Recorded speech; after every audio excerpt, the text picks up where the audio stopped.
Now for H. I'm kind of excited for H, and I'll tell you why later. My first girl name for H is Hadley. Hadley is my favorite H name for a girl. I think it is so adorably cute and sophisticated. So it's, the way I put it to my mom is when I've talked to her about it, my thing is I don't see someone my age with the name Hadley, but sophisticated, like cute for an older person. Like my mom's age, I can see a Hadley, and a little girl like my niece's age for Hadley. So that's my problem with Hadley, is I just don't see it as someone my age. But it is adorable for a little girl or a little lady. Not that my mom's old, but whatever. Then there's Hattie. Hattie is an old-fashioned name. It was popular in the earlier, like 20s, 30s, somewhere around there. But it's still cute. Then Holland. Holland is a unisex name. I like it better for a girl. And I do like the name Holly.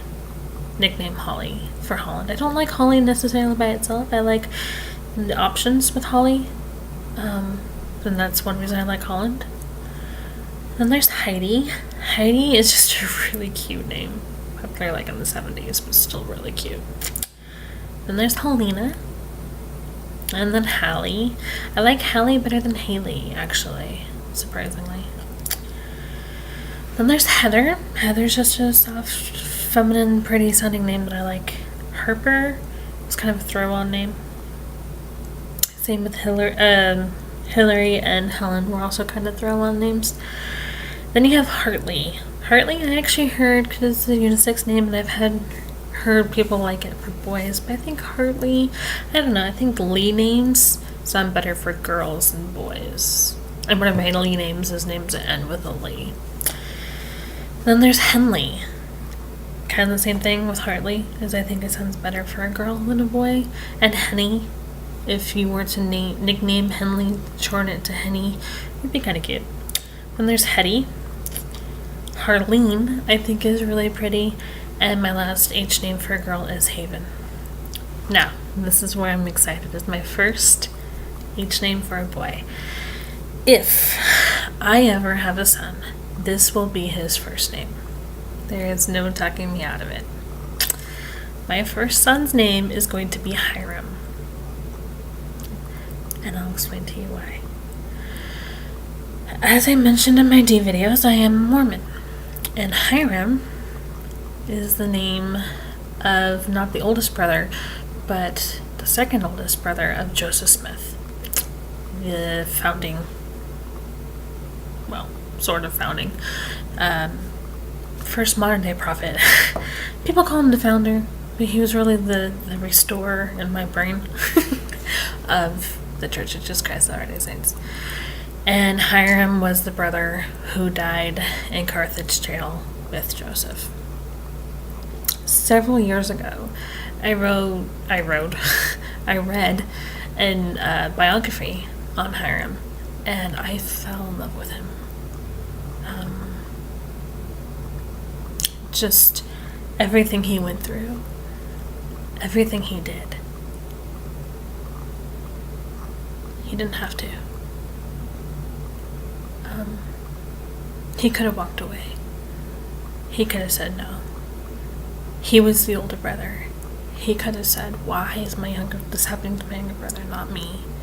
When I'm older, why not me? And he never did. He never questioned it. He never doubted. And this is my only real qualm of naming a kid named Hiram, is because there is that expectation of my reasonings for liking the name. And that's why I have a problem naming a child after a family member or someone I'm close to. But this is the only exception to that rule. And in my research with Hiram, as strange as it sounds, I've felt like I have built a little bit of a connection with him, as well as Joseph, but I'm not going to say more so Hiram than Joseph, but Hiram definitely has a special place in my heart. And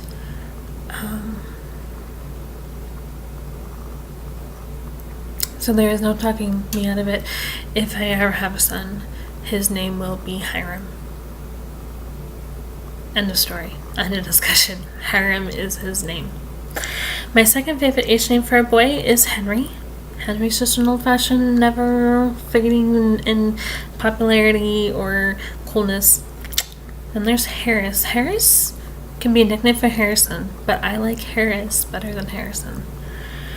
Then there's Hendrik, which I think is just really, really cute sounding.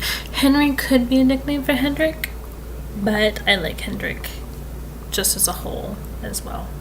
Then there's Hayes. There was a figure skater named Hayes Allen Jenkins. He was way before my time. I don't even know if he's still alive. Last I heard he was.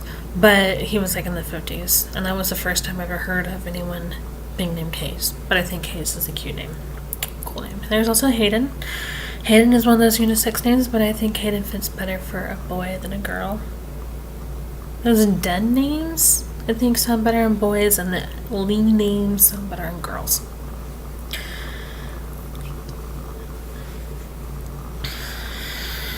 Then you have Harmon. Harmon, there's the actor Mark Harmon, but I associate it more with Harmon Rad from Jag. And I'm a huge fan of Jag. I own the whole entire series on DVD. One of my favorite shows. Then there's Hunter. Hunter was a name that I didn't really think I would particularly care for, and then I met someone I have a friend who named her son Hunter, and I met a guy named Hunter, and it's just really cute for actual seeing someone with that name.